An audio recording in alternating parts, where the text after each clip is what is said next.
Steel Dreams, the Patriot Project.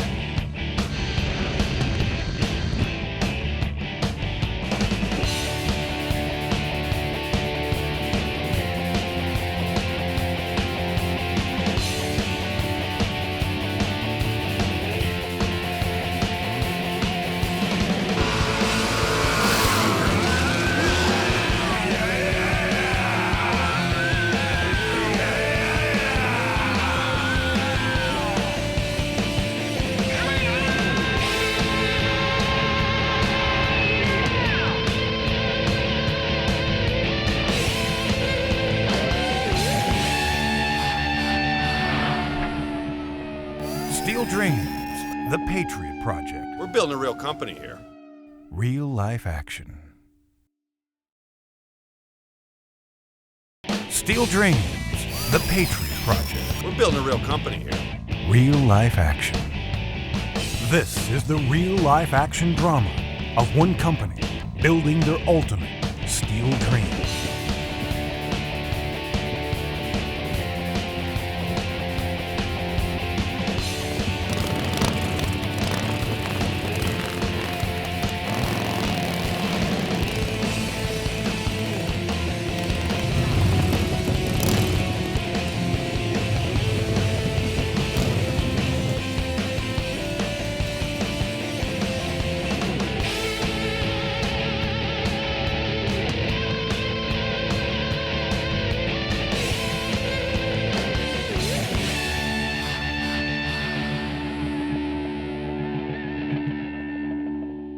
Divine intervention going on here in my mind, and I believe that this company is going to a very special place. And already over the last year and a half that we've been building this project on this level of scope, where sometimes you come in and you're like, how am I going to get through this day?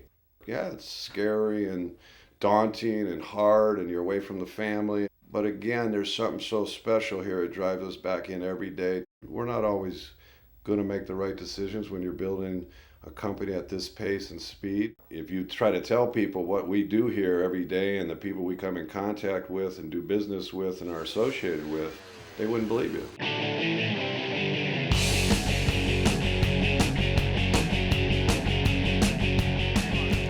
I think our style is a little bit different than anybody else. And we're starting to develop like a styling curve where people can really like spot one of our bikes.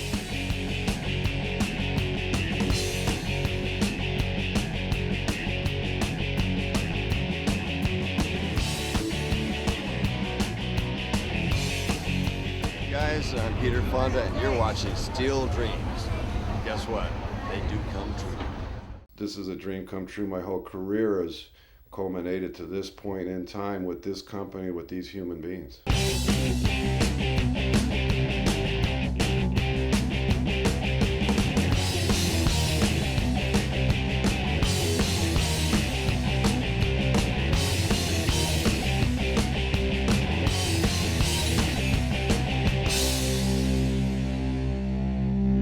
Telling a story about a very, very cool company with a tremendous staff of people here and we're growing every day. And those, if you look at those individuals and who they've touched over their lifetime, it's a who's who, and we've touched a lot of people in the world that this can make exciting television.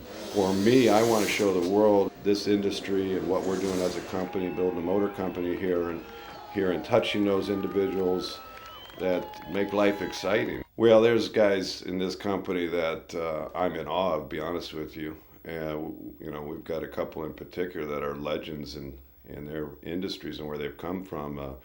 One that comes right to mind, of course, is Dick Simon. The reason he's such a hero to me is this man is a legend from all kinds of different fields of motorsport. Obviously, Indy 500 fame, offshore powerboat fame. He just ran in the 72 years old, running the Trans-Pac race to Honolulu. 72 years old, the man was getting an hour and a half of sleep a night and running that crew. But what makes that man special, he is humble as the day is long. He'll give the shirt off his back. He will do anything for this company, whether it's taking out the trash, hanging shelves in my office for me, helping me and everyone here. Dick Simon is just a gem. I just love that guy. our CEO, Michelle Atias, who comes from the business world, very, very successful, but just a decent human that has a good heart for everyone here. And you know, when you got a guy like that leading the company, you'll do anything. I mean, I'd take lead for that man. High power guys that have come together and put the egos aside and just become good friends. I can't tell you how fortunate I feel every day to work with guys like this. We can put that ego guard down and just do good business and hard work. That's the best part. You know, I live just a blessed life to be able to do what we're doing, build what we're building here, which is history making. The company I previously worked for, which I put my heart and soul into, we had the good fortune to be involved with the X-Men feature film. It was our motorcycle that was built specifically for that movie, and that they turned into a whole run of toys and other things. And that's one of them. Oh, that's cool. From a branding point of view, let's face it, I mean, this is a legend here. The movie is spectacular and will go down in history as one of the great action films. And to have our motorcycle in there and to have involvement in the movie on that level for us was just a tremendous thrill. To be involved in something on that level at the time, I thought was neat. You know, I actually had an opportunity to sit down with the man, Stan Lee himself, who created that. I'm sitting next to, listening to this guy talk, and I'm getting more and more nervous, and I'm thinking, what? I'm realizing I'm sitting next to a legend. Coming up next on Steel Dreams, The Patriot Project, the creator of the Marvel Universe answers the burning question, why do superheroes ride motorcycles? Driving a car, if you imagine the drawing of somebody sitting in a car, turning the wheel, just isn't as exciting as seeing a man between two racing wheels. Steel Dreams, The Patriot Project. We're building a real company here. Real life action. Steel Dreams, The Patriot Project. We're building a real company here. Real life action. It's humbling sitting next to a man like that with the kind of success that he has had and what he's done in culture. I mean, everyone's read his comic books. I mean, I did. He's just a good man. To have that in a guy that's had the success he has shows the character of the man. Even before I started working in comics, when I was in my early teens, I thought I wanted to be a writer. And I remember I bought a very inexpensive paper portfolio, and I used to carry it under my arm in the street when I walked to the schoolyard to play handball or anything, hoping it would make me look like a writer. And I always thought, one day I'll write the great American novel. In fact, that's the reason I changed my name. I used to have a normal name, Stanley Martin Lieber, and I changed it to Stan Lee because I didn't want to use this great name of mine for these lowly comics. Just the idea of creating stories is inspiring for me, and I find it doesn't much matter whether you're doing a comic book or a movie or a television show or a DVD or a mobisode or what.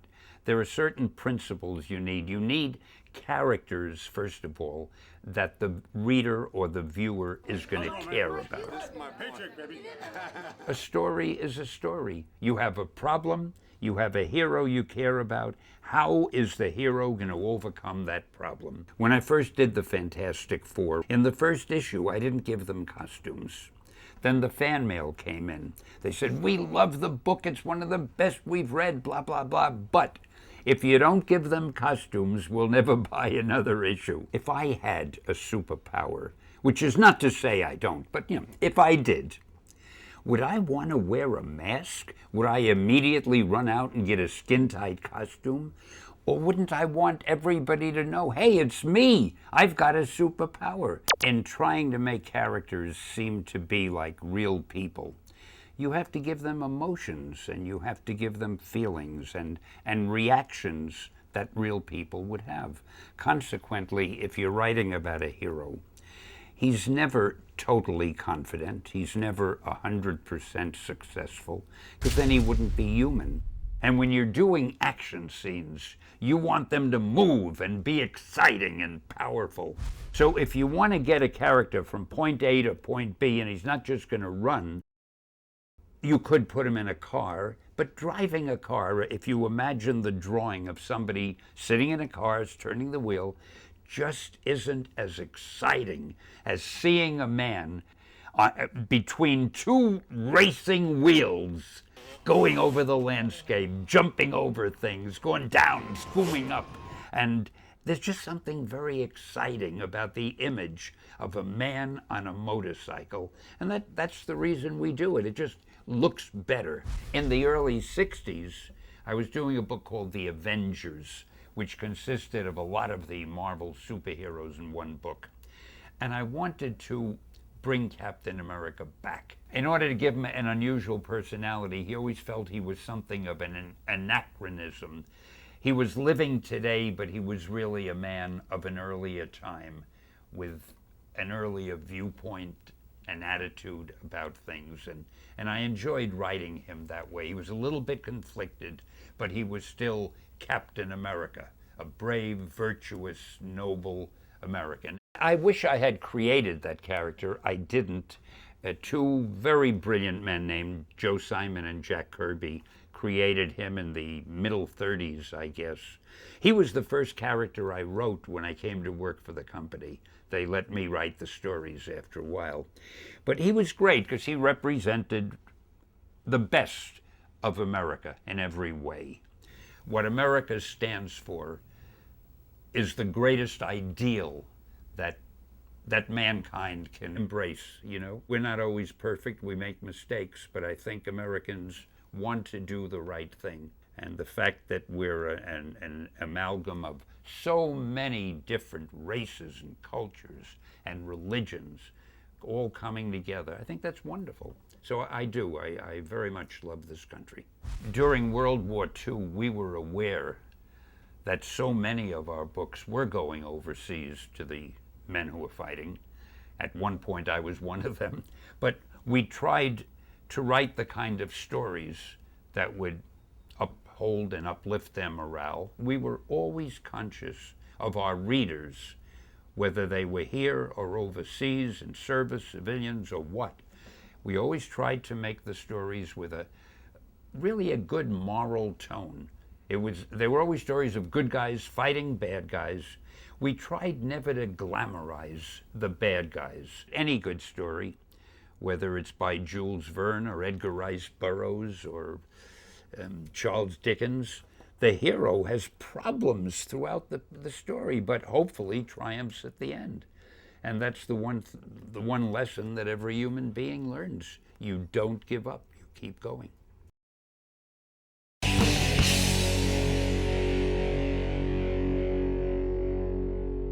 Steel Dreams, The Patriot Project. We're building a real company here. Real life action. Steel Dreams, The Patriot Project. Real life action. It is awesome.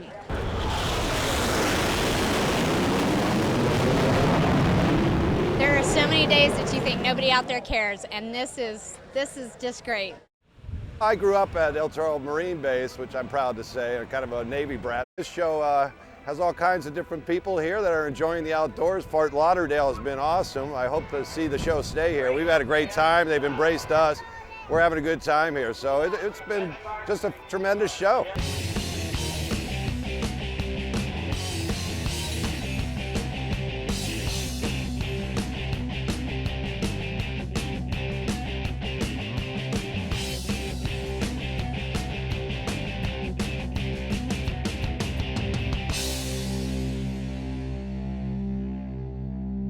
I just love the Golden Knights. They are one of our best teams. They are pure professional and highly skilled, highly trained individuals. They are an awesome team to serve with. Golden Knights have been around for about 44 years now. We have a very strong tradition in the Army, and we have a lot of pride in what we do here. The Golden Knights come from all parts of the Army. It doesn't matter what your job is regularly in the Army. If you try out for the Golden Knights and make the team, you can be on for 3 years. And the feeling of jumping out of the airplane with all the best guys in the world, being part of the team and flying through the air and putting on a great demonstration for everybody here at the Air and Sea Show is great. And the best part about it is that I'm a soldier first, and I'm supporting my nation. It's American, and I'm a Golden Knight. It gives you a really proud feeling right here in your heart when you come on down, and everybody supports the military because of what you do. We got Sean Tucker in our CD-ROM that we've worked on for a long time, and so we're kind of everywhere. And to have that connection with a guy on that level, that's probably the greatest stunt pilot alive, we're proud and honored to be a part of that, so it's been fun.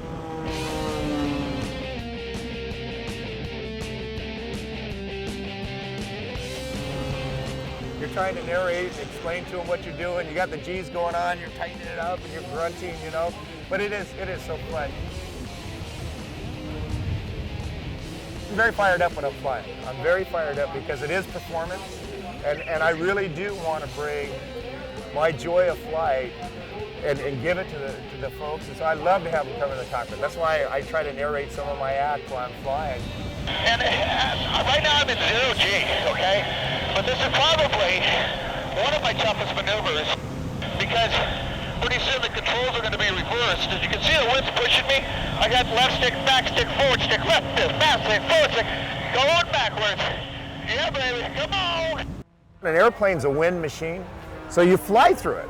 It's no big deal. You have to adjust a little bit because you're choreographing a performance in front of the audience, and you want to center everything, and you want it to be set. And so if it's a little windy, you just adjust just a little bit.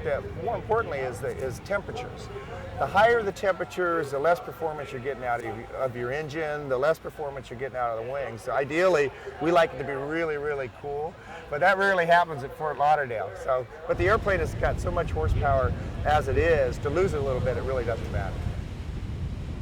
And we're putting out 400 horsepower out of a normally aspirated engine that originally had 260, and that's the max, because on this level of flying you want as much performance you get, but I also need reliability, because without that confidence, that peace of mind that I have that my engine's going to stay together, how am I going to fly at 300 miles an hour upside down over the water? If the engine quits, you know, there's no floats on that plane, and that plane doesn't float. So you really need to know that the motor's going to hang in there for you every single year and every single performance. This theme this year at Fort Lauderdale is Salute to Our Heroes. And every single man and woman in uniform is certainly a hero. You really got to thank them, because they're truly protecting our freedoms. They're protecting our babies. You know, they're protecting our lifestyles. And you really need to say thank you. That's what's neat for me, to see the reaction and the people and the kids. They're just loving it. It makes us feel good. So that's why we do what we do.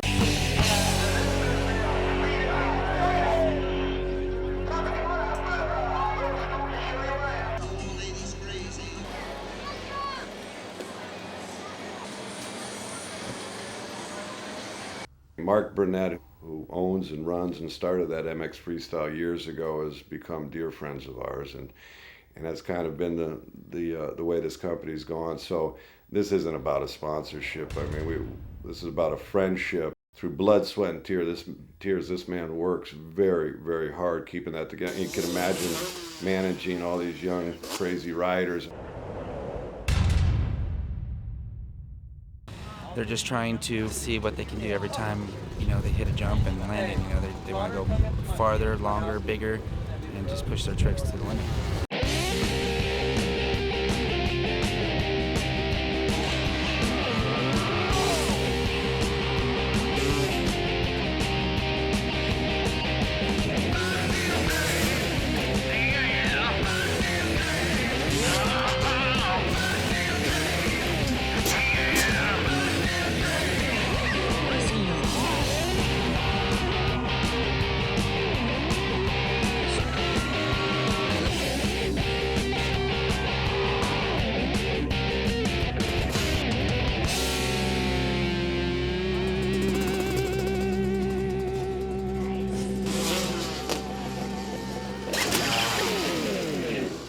Steel Dreams, the Patriot Project. We're building a real company here.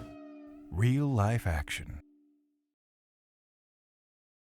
Steel Dreams, the Patriot Project. Real life action.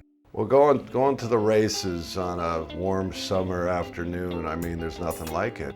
I remember as a kid going to them, and it was like a candy store, and so much excitement and noise and fire, and just a very, very cool thing.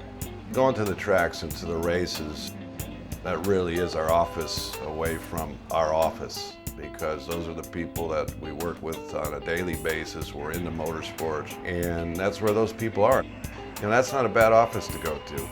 When we leave home and we're on the road and we're going to these races and these tracks and doing our business, my wife in particular, she's like, well, you know, come on, what are you doing, going to another race? I'm like, honey, I'm working.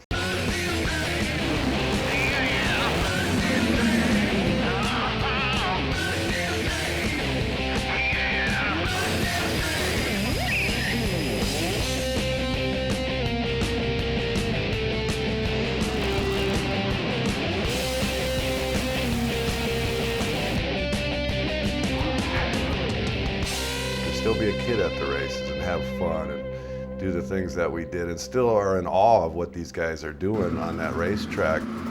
I think that brings us back to those, you know, really neat childhood memories. I think that's why we go back to the races every year.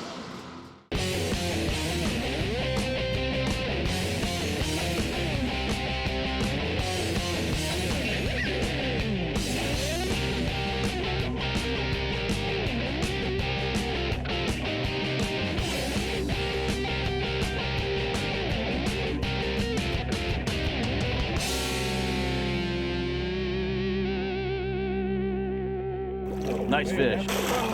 Nice fish.